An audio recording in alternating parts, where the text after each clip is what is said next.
Welcome back to the Lore and Valor podcast. I'm your host, Justin Watson, and joining me today are my friends and fellow authors, Josh Hayes, veteran law enforcement officer and veteran of the United States Air Force, and Sean Patrick Hazlitt, veteran of the 11th Armored Cavalry Regiment, and probably more perilously of the financial world.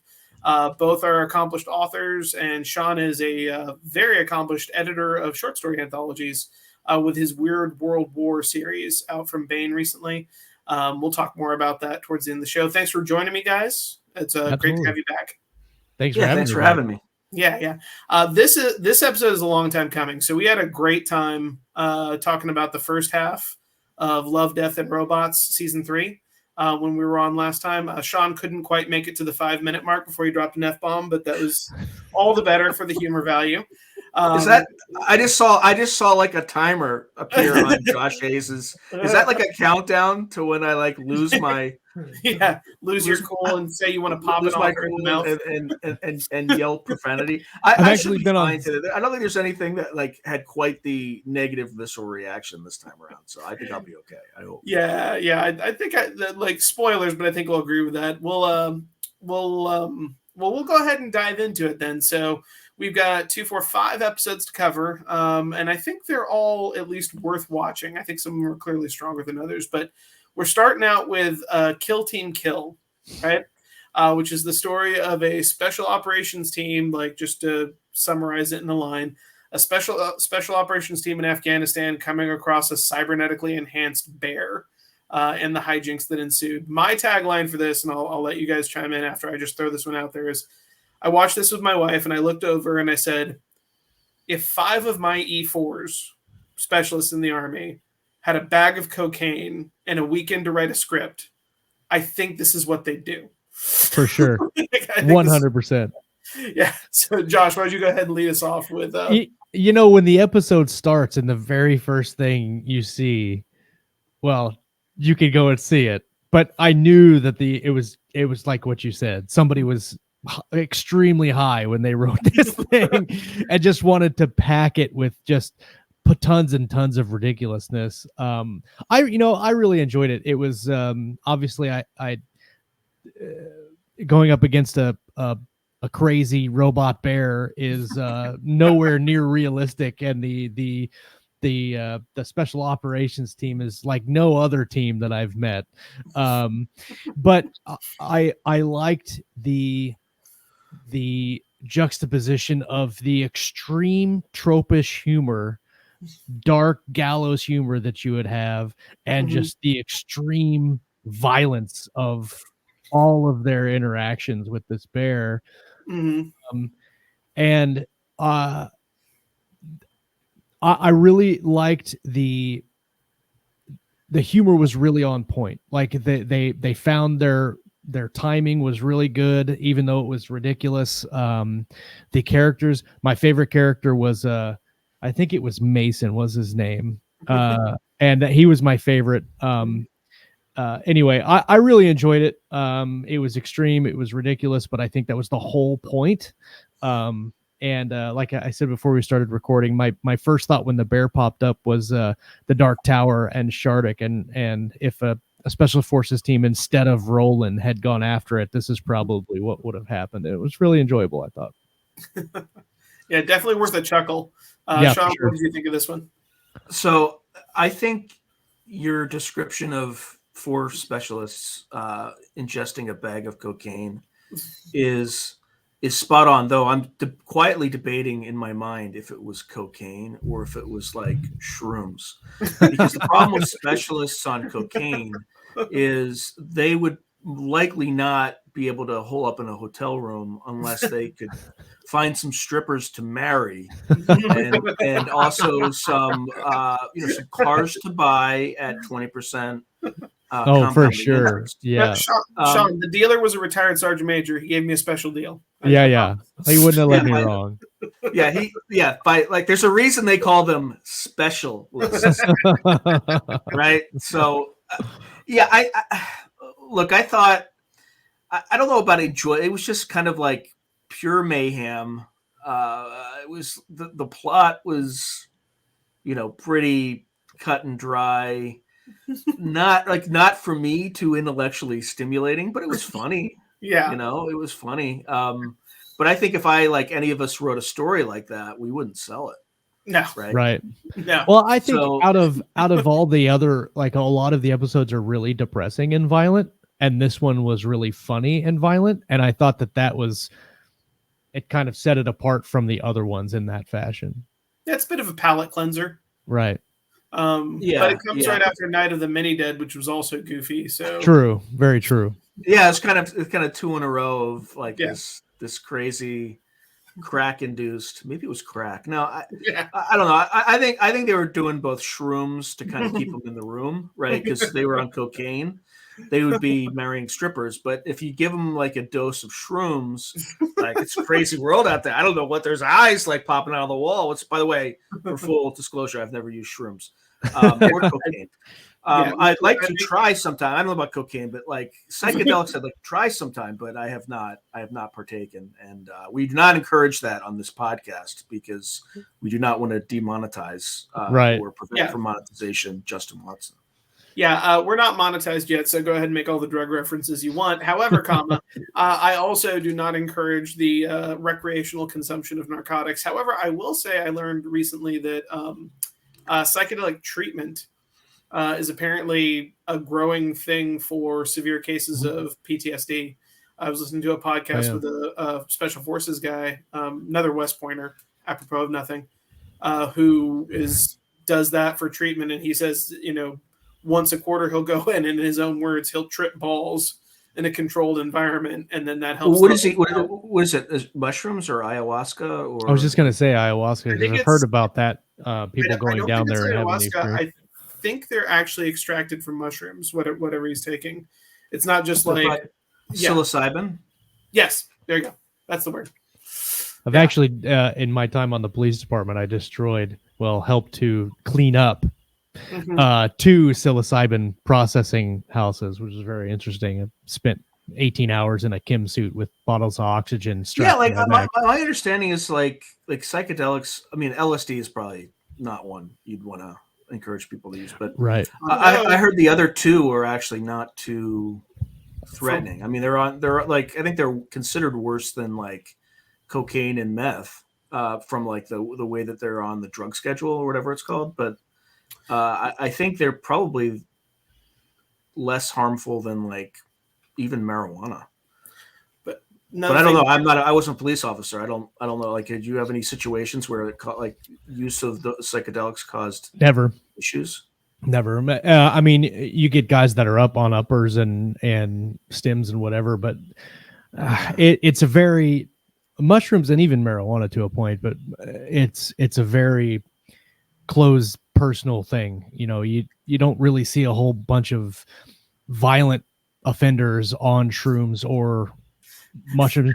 Most of the time, the most effective violent offender. No, most of the time they're all drunk, and that's what's crazy about. Like, I don't want to go on a tangent, but that's what's crazy about the drug schedule and marijuana. Look, it's not my show. If this were my show, we'd be on this tangent for 5 minutes. Tangents are part of the brand. I'm okay with it. Way more problems with alcohol than with marijuana or mushrooms combined. What about my meth? Experience? What about meth? Is horrible. Meth is horrible. I went to the DEA school for Clan Lab Destruction, and we made meth there in class because we had to know the parts and all that stuff. And part of the class was doing what they call a one pot, and the stuff that they put in meth is so ridiculous. Like, I can't even understand how they got, like, whoever was sitting in a thing going, this is how we're going to do it. We're going to take these battery things and do. I'm like, absolutely crazy. I don't understand why people put that shit in their bodies.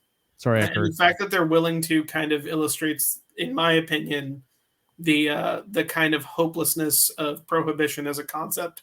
For sure. For substances. That being said, I did in research for my current book I'm writing, which is set in the Mexican drug war. There are reports, credible but not verified, and I have no security clearance, so this is all open source anymore. I don't have a security clearance anymore.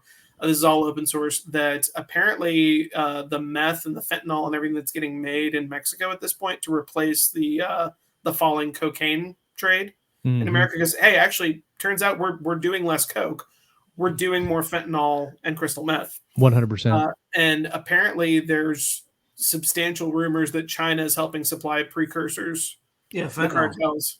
Yeah, There's actually legitimate businesses in China by Mhm. day that Mhm. are completely legitimate, and by night they ship and package and mail fentanyl through the Mhm. international postal system. Yeah, yeah. It feels like it's like a reversal of history because they had a huge problem with the British, right, with the Saying we opium will trade. sell opium to your people. Yeah, Yeah.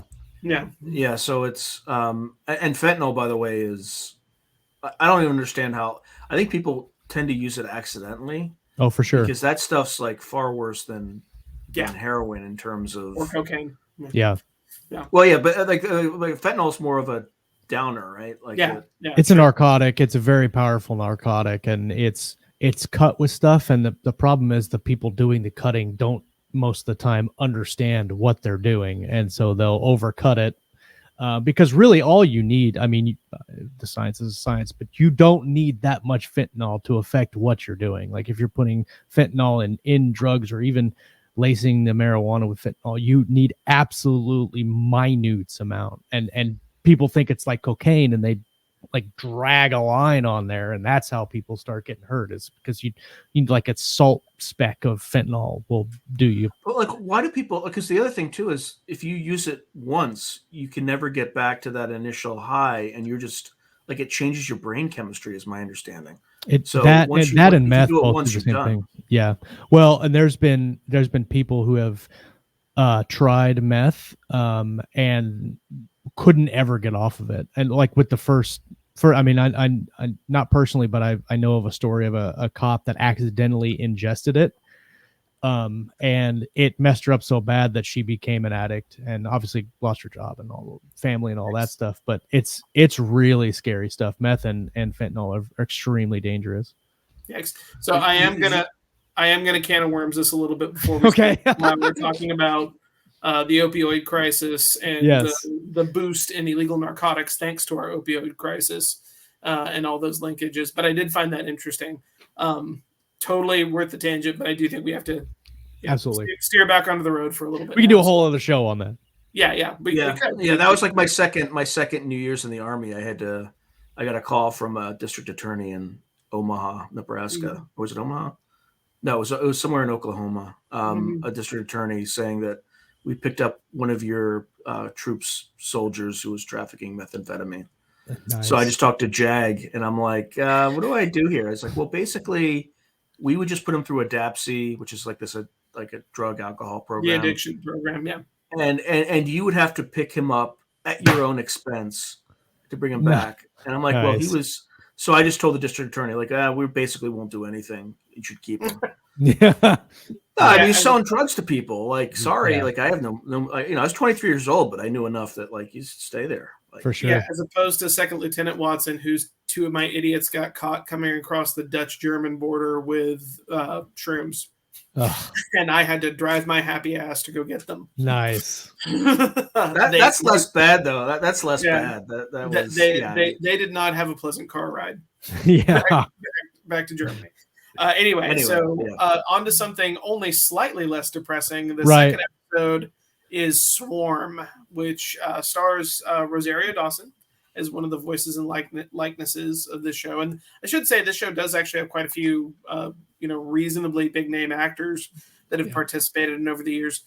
I have to say this one felt like a bit of a waste to me. So I feel like this one was really trying to encompass the hubris story, wherein humans in our exploration, there's the positive side that shows, the Star Trek view of exploration where it's a good thing. We're out there learning things. And even if there are dangers, we overcome them.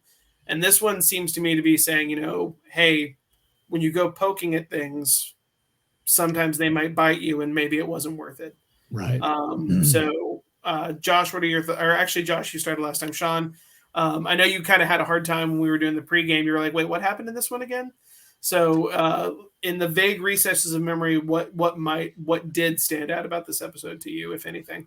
I liked it. I thought it was the premise and this is something you said, Justin, before the episode that I think really resonated with me. Like this kind of punctuated equilibria in reverse concept, right? Or adaptive punctuated equilibria, which those are my terms because they sound fancy. But We're talking about but the idea is all Justin's, which is this ability to flex your evolutionary cycle as a species. So when a threat from another species is, there is no threat from another species and it's benign, then you effectively devolve. You become less advanced.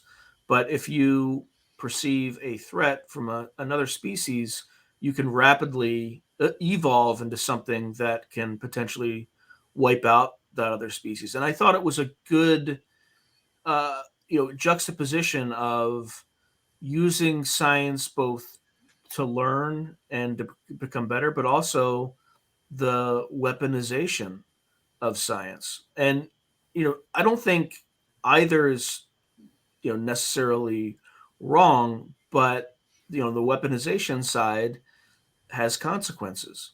And I think this, and while that is more of a, I put that on kind of more of a liberal, I wouldn't say progressive, but I would say more of a liberal worldview.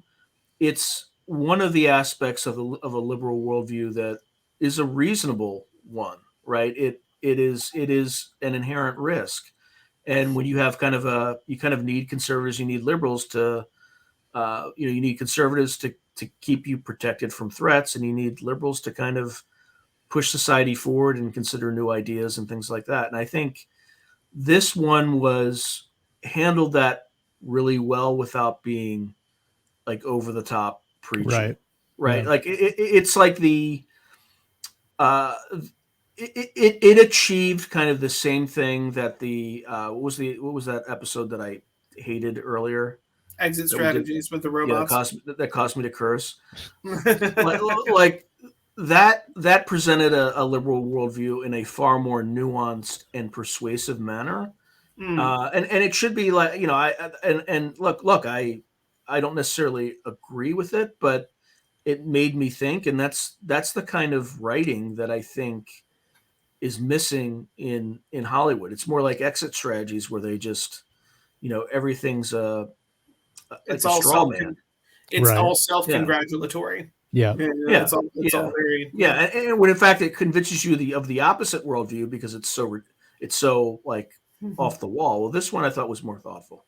Yeah. Josh?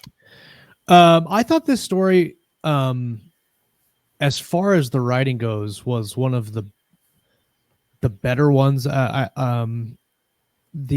Because this one, they did a really good job foreshadowing the ending, like right at the beginning. And she's talking about how there's lots of different races and they're all kind of combining to do different things. And she mentions even at the very beginning when he arrives, the kind of symbiosis that's happening with some of the creatures there. And that obviously points to what she becomes at the end.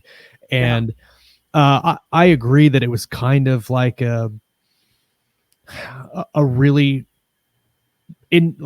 direct change from where you thought the episode was going to where it ended up. And there wasn't, that part of it was not foreshadowed, I think, enough just to make it so it's not as jarring as a turn. But I thought that the interactions between them and the creatures and learning different things and you've already said it, the dangers of progressive scientific research and doing different things. And I mean, they mentioned slavery and stuff like that, and that's how they were going to take the bugs and do different things with them. And obviously they didn't want that to happen. And so there's cautionary tale there, but it wasn't my favorite. The art was fantastic. I mean, the creatures and even the setting were very unique and well done. And you could tell the creators put a lot of thought and effort into that. And I think most of the episodes of the season were really well visually creative. Yeah, absolutely. I can't point at a visual style that I think was without merit, except maybe Night of the Mini Dead, but even that was fine. Right. I would say what's interesting to me about Swarm and its place in here is you have Night of the Mini Dead, which is ludicrous and basically doesn't really have a plot. I mean, it does, but there's no character to latch onto. Kill Team Kill, which has characters to latch onto, but they are so clearly caricatures, like very far over the top caricatures. And then you come to this one, which is played straight, like dead level. This is a, like these are very serious characters doing very serious things with very serious motivations. Yep. And I think it's a valid thing to do because I'm looking at these shorts. Many of them are based on short stories. Some of them are original scripts, and looking at them as visual science fiction short stories, I find Swarm, and again, it's not invalid to do this. Swarm is that short story, which is really just the stealth beginning of a novel. Yeah. Like Swarm leaves off and it's like, yes, that was a whole story, but only kind of, sort of. Yeah. It's more of a setup than, Yeah. That is a setup for an entire space opera saga. And I'm not saying that's wrong, but I feel like it takes more skill to do something like Bad Traveling, right? Which has... that's my darling of the season. I really love Bad Traveling, but it has its beginning, middle, and end. And yeah, you could see more stories in that universe, but it's not the setup for another story. It is encapsulated. This feels very much like, okay, you set up this conflict between this individual and the alien that has him captured, and ultimately between this alien species we provoked and humanity. So you should really keep going. Right. You didn't, and maybe they will, and that's great. So again, I don't know if that's a valid criticism as much as it is personal taste that I find it. And I've probably done it myself with my own short fiction, so I shouldn't be too judgmental. But I do find it like it is a much different tone than I think everything else on this list, because everything else on this list is pretty encapsulated at this point. So yeah, I'd agree with that too. It felt like a prologue to something more. It's just so hard, especially with short stories and even short films, to really tell a well drawn out story in such a condensed space and time. Yeah. Again, I don't think it's bad. I just think everyone else played it more, beginning, middle, end, I'm done. You know. So anyway, speaking of which, we're coming up to, so we had ludicrous, but with more of a conventional story structure, playing it straight with a very serious story structure, and then we're back to kind of ludicrous, but also much more dark. Yes. I think this one's much more dark than Kill Team Kill, actually, with Mason's Rats, which this one amuses me and I like it okay, but I feel like it was rushed. Basic premise is you have high-tech future vermin killing technology versus evolved rats that are sentient, and a farmer trying to get rid of the rats, and they eventually learn to respect one another, and the farmer and the rats unite against this superpowered vermin killing technology that he bought to get rid of them. And I don't think for a story that's supposed to be absurd, I don't think that's a bad premise. I just feel like it was rushed. What about you guys? I can't remember if I said this on the first show or not. Neil Asher wrote the short story Mason's Rats, but it was actually 3 short stories, and I've talked to him about it, and I mentioned this to him too, that the switch at the end from mortal enemy to, okay, let's get along and sing Kumbaya, was so drastic that it, of course, it wasn't realistic, but it didn't fit with the characters that they had, and it apparently that was explained in one of the short stories, how they kind of mended and stuff like that. Of course, they didn't have the time to put all that together. I thought, it was funny at the same time. why not just burn the barn down? Like, if you really want to get rid of them, you know what I mean? Like, if they're that big of a problem. Yeah. It was funny. I liked the escalation of, the technology that's getting worse and worse and worse. And it's almost like a gory Bugs Bunny or Wile E. Coyote versus Roadrunner cartoon. 100%. Yeah. It wasn't my favorite. It was enjoyable.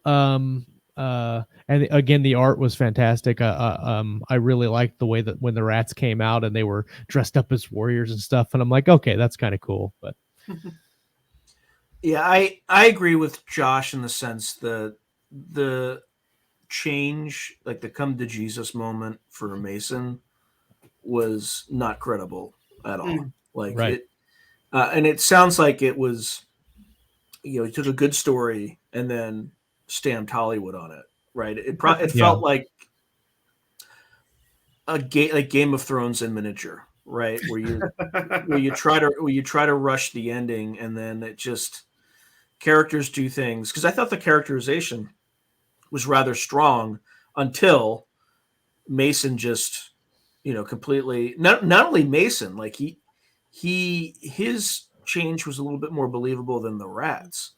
Like it was just like, imagine if you were fighting, if you were, well, this is actually, I'm not gonna touch that one. Like, let's imagine if you're an intellectual and Pol Pot has wiped out your family. Yeah. And then Pol Pot's like, hey, let's band together against the latest killing machine.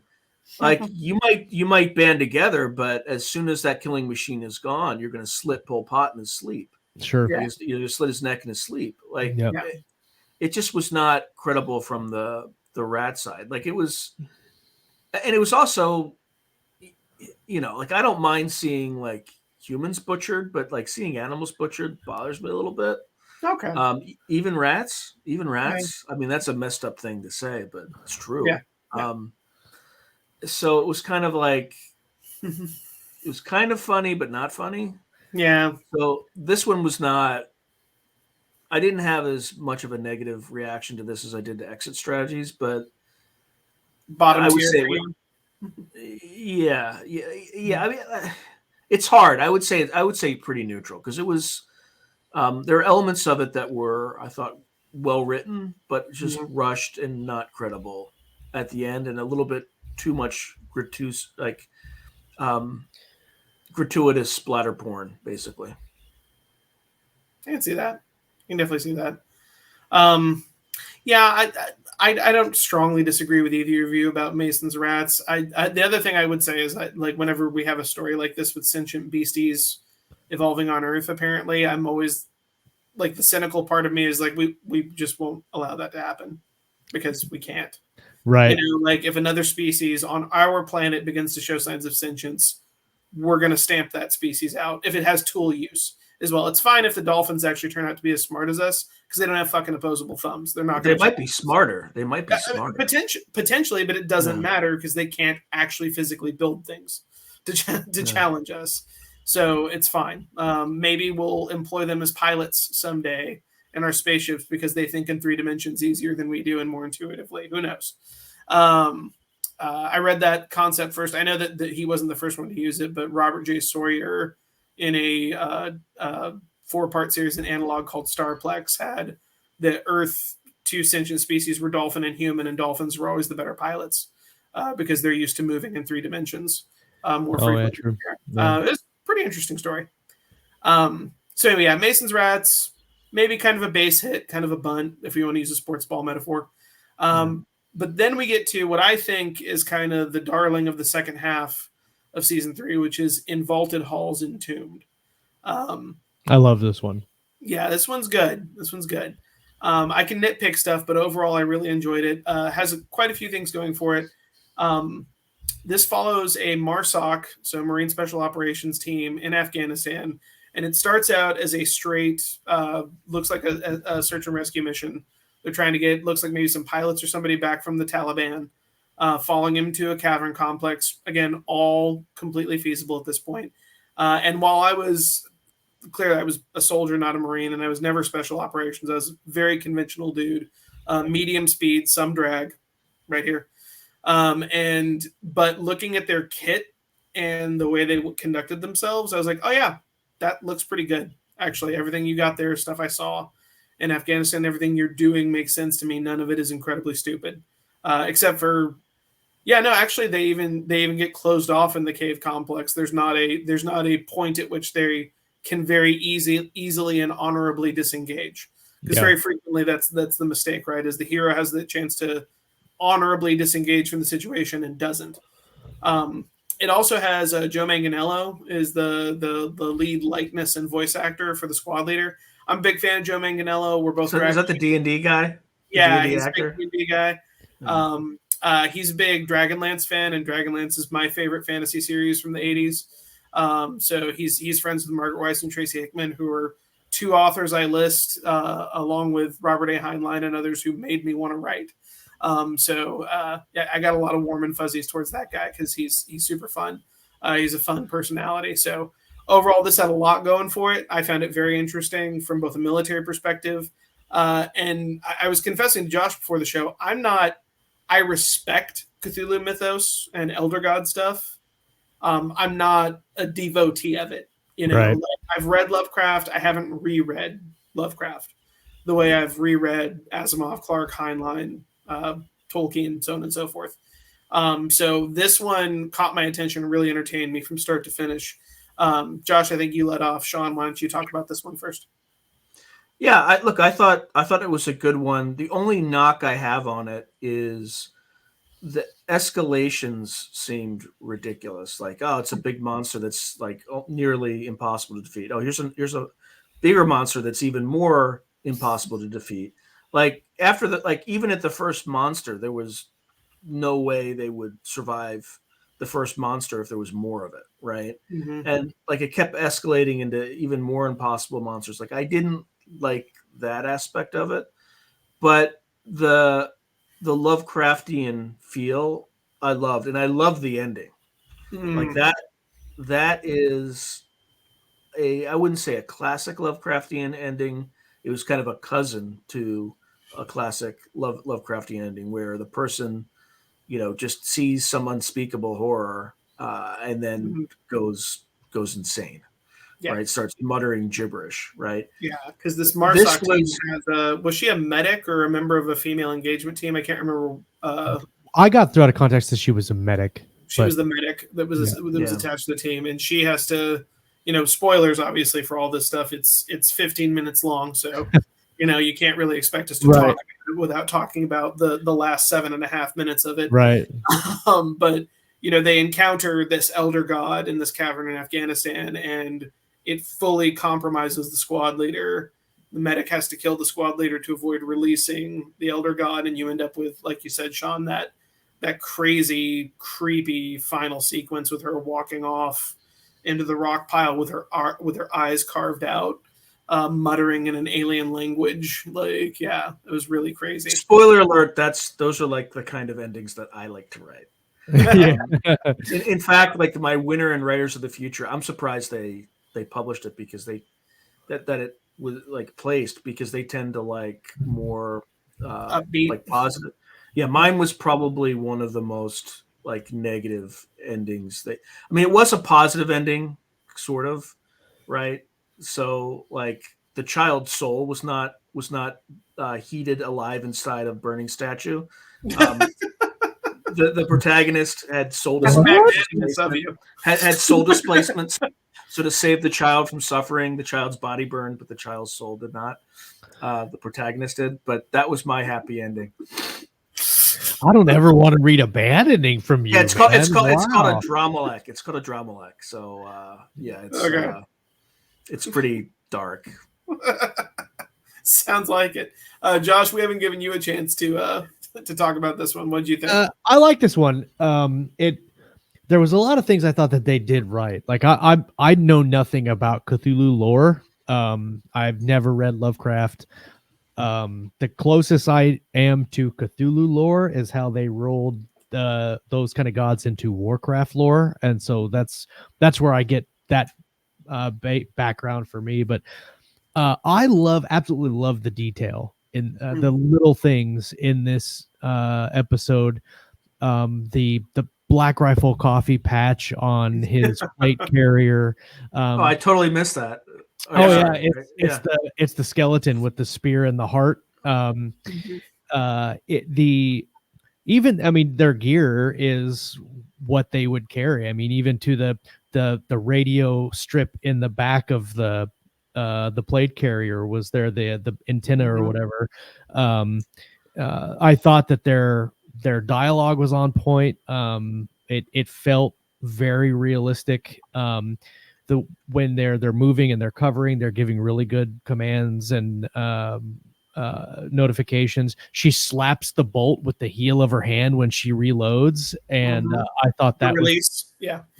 Sorry. No, I know what you mean. Like, I'm just being as clear as possible for the viewers. So I absolutely really enjoyed that part of the episode. The only thing that I found unrealistic about the whole thing is that they're running away from like 10,000 little spiders and they're just shooting at them. I'm like, you're not hitting, you don't, first of all, you're probably not hitting them. Second of all, you have not enough ammunition for this. Get the hell out of there. Just go. Just turn around and run. Them. Yes. Right. Because the point of shooting at somebody while you're running away is mostly to suppress them and slow them down. 100%. Hitting them is great. Yeah. Don't get me wrong. Like, if you can actually kill them, awesome.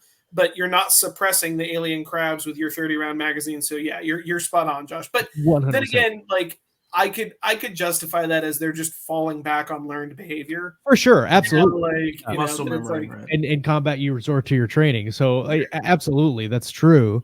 And I didn't hate it. I just was like, just turn around and go. Just run. What are you doing? If you would hope that if you were the leader in that situation, you would have the presence of mind to be like, hey, what we normally do doesn't work. 100%. Everybody fucking sprint. Yeah, let's go. Yeah. I thought that the underground temple, if you want to call it that, or prison, whatever it is, I thought that was really cool looking. I thought that the scenery was very, like, even to those statues that were around it, very gothic and very evil feeling. The Cthulhu monster was terrifying in my opinion. Even the flashes that they get of whatever it is, hell or some kind of place, that was really, it gave me when she walked out of the cave with no eyes, that whole section there at the end gave me really big Event Horizon flashbacks. And so I like this one. I mean, it does leave, it's got an ambiguous ending, because you don't really know whether she released him or not. I mean, that's what you pull from it, and she pulled her eyes out so she couldn't have that connection, and you still hear the release me, but you don't know. And I like that kind of, and I mean, there's closure to it, but the ambiguity of it is very cool, and I like that. Those kind of endings in short stories, those kind of endings in novels don't work, but as a short project, something like this, where you're just like, oh, that was interesting, I wonder if, I really enjoyed that. Agreed. So then we close in on the last episode of the season, which this one might be a little divisive, Jabaro, which is a fantastical tale, what looks like conquistador inspired, knights exploring and finding a very interesting gold-laden siren figure, and who's able to I don't know if I just wanted to describe it, but it's very visually interesting.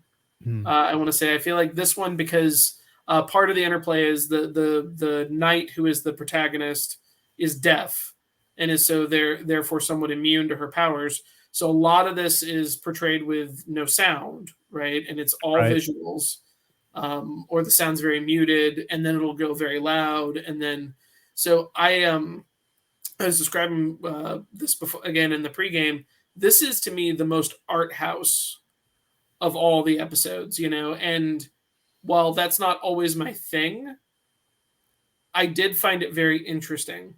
That it was like a no dialogue, all the character expression, all the character is expressed by facial expression, body language, and nonverbals. I found that a very interesting way to tell this story. This was, I don't know if I'd say my least favorite, but it was definitely in the bottom of my picks. I didn't really like I mean, it was obviously live action as far as I could tell, but with a weird filter on it. And that, I don't know, visually was not interesting to me. I wanted them to make if you're going to animate it. If you're going to do it live. And I was really stuck kind of in between going, I think it's still animated. I just think they chose a hyper realistic style, right? Am I wrong? It could be. It looked live. To me, it looked live action with a filter. I could be wrong. I have absolutely no idea, but that's the way it looked to me. And so that's I don't know. It was, like you said, it was very artsy. I don't know. Like, I don't have a whole lot to say because I could rant and grumble about it, but you can grumble about, like, we don't have to agree. You're free to trash it. It's fine. I don't want to trash it, but I didn't find it appealing. I was not interested in what was going on. There was not really, of course, you don't get a lot of context for any of these stories really, but there's no context of, what they're doing or why the siren's there or anything like that. It's just, bam, she's there. She kills everybody. And I was like, all right. And I guess you could say the same about Kill Team Kill, but I thought that the ridiculousness of Kill Team Kill kind of set it apart from needing that kind of context. And it felt like this was trying to present like a more kind of grounded project. I don't know. Maybe I'm just rambling on, but yeah, definitely not one of my favorites. Okay. Sean? Yeah, so the fact that, Josh, you think it's live action and Justin, you think it's ultra real animation is like, there was something is indicative. And there was something I couldn't quite put my finger on until you both said that. And that is, I had the same sense of like unease about it that Josh did. And I couldn't quite figure it out, but your debate answered why. And it's called the Uncanny Valley. Yep. Like, this was the Uncanny Valley episode. Like, it was hyper real, but not real enough. Mm-hmm. And but it didn't like unsettle. It just felt weird to me. Mm-hmm. So it was hard to engage in the rest of the episode. And if I step back, I think it's definitely an art house style, and they were definitely trying to tell the story without sound, but then use sound during particular periods. Don't ask me why, because I'd have to watch and analyze it several times. But I'm sure there's some symbolic reason why it, the sound comes in and then it goes away. But if you take out all that like visual and audio, like art house, those art house elements, there's really no story to it. Right? Yeah. There's no history. There's no background. It's just this guy comes in, his team is slaughtered. He only survives because he's deaf. And then it's a predator prey story. Although there might be some like love with story, weird sexual overtones. Yeah. Right. Exactly. Yeah. Which so that doesn't. Yeah. That also confused things too. And it's also, and look, I'm not exactly like a literary snob, right? I'm going to miss like 90% of like the subtlety of this. So I'm sure if you're like really into like Jane Austen, like you would totally understand the story.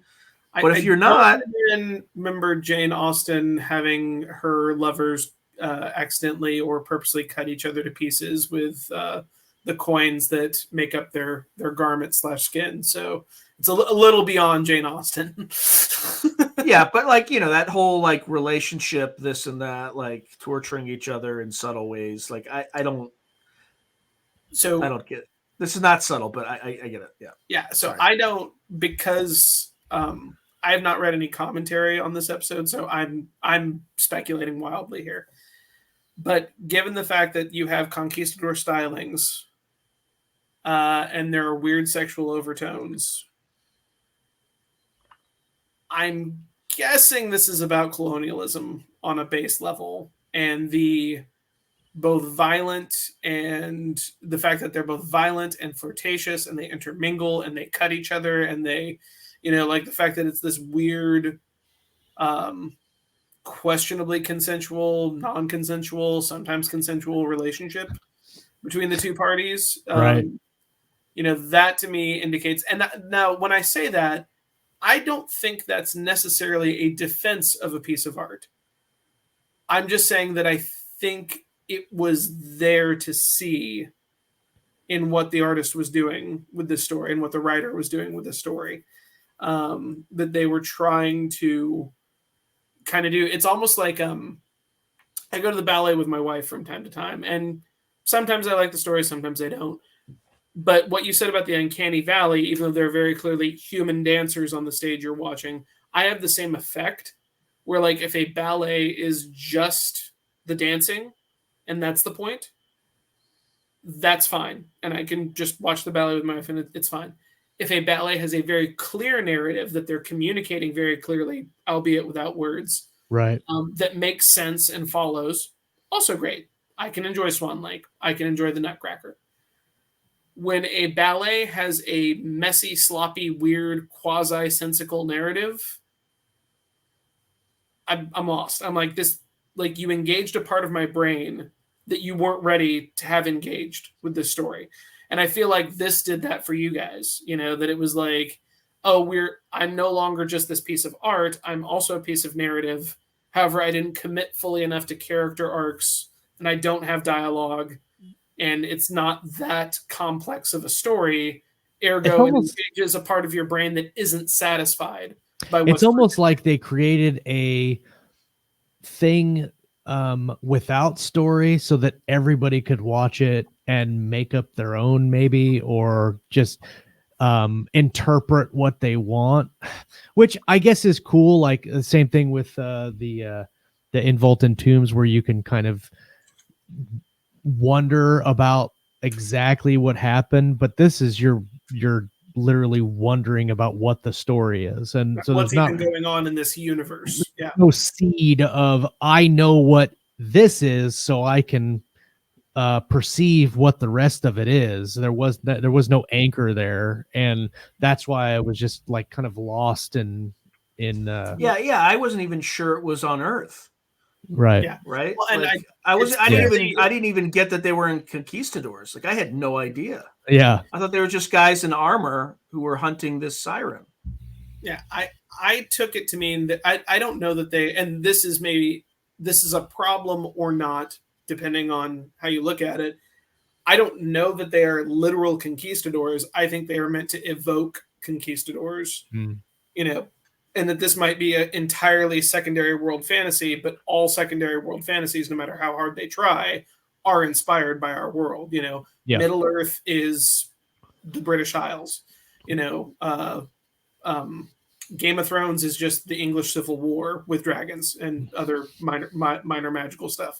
Like as much as like, oh, well, I'm going to create a whole new world that's not related. No, you're not. Like, even if you try not to, you're going to be inspired by the stuff you've lived through. So it's going to resemble something on Earth.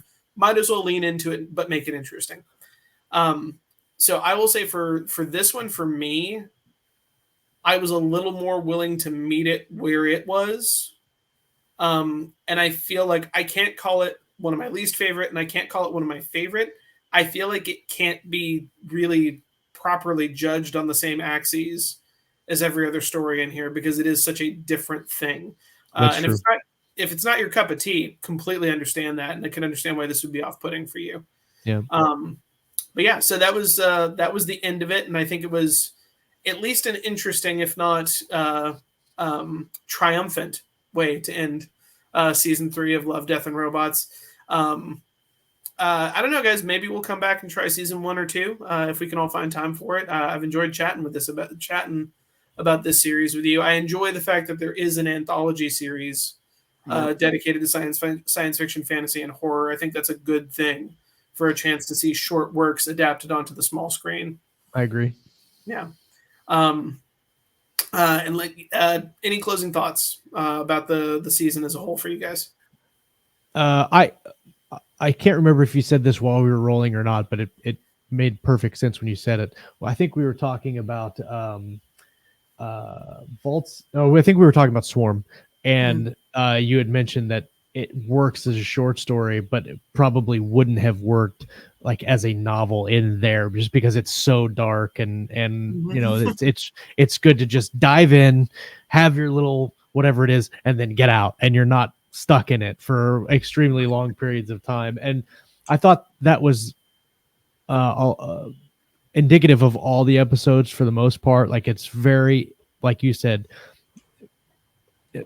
nice to have tidbits of stories that are varying in structure and presentation and all of that stuff. And it's the purpose of the anthology to get a whole bit of everything. And I really like that Netflix has been able to put this together specifically for sci-fi stories, because there's not anything else that, I mean, Black Mirror kind of did it. But I like to see these stories get made, because then it will lead to bigger things and opportunities for all of the writers and creators in our area of chosen professions, if you want to call it that. It gives people opportunities. It gets their stories out there, and I really, really like that. I hope they continue to do it. Sounds like Sean writes just the kind of stuff they'd be looking for. For sure. Sean, your final thoughts? Yeah, like I totally agree with that. And I've wondered this for years, and my understanding from at least the Hollywood perspective, why they rarely do these anthology series, at least live action, is that audiences like to follow a particular number of characters through and actors, frankly, through story arcs. So if you look at the what's that series called, that American Horror Story? That's why like each season is like a different scenario, but the same actors. So, and I think that's one way to get around that, and which is good. It's encouraging. The other way to get around that is with animation like this.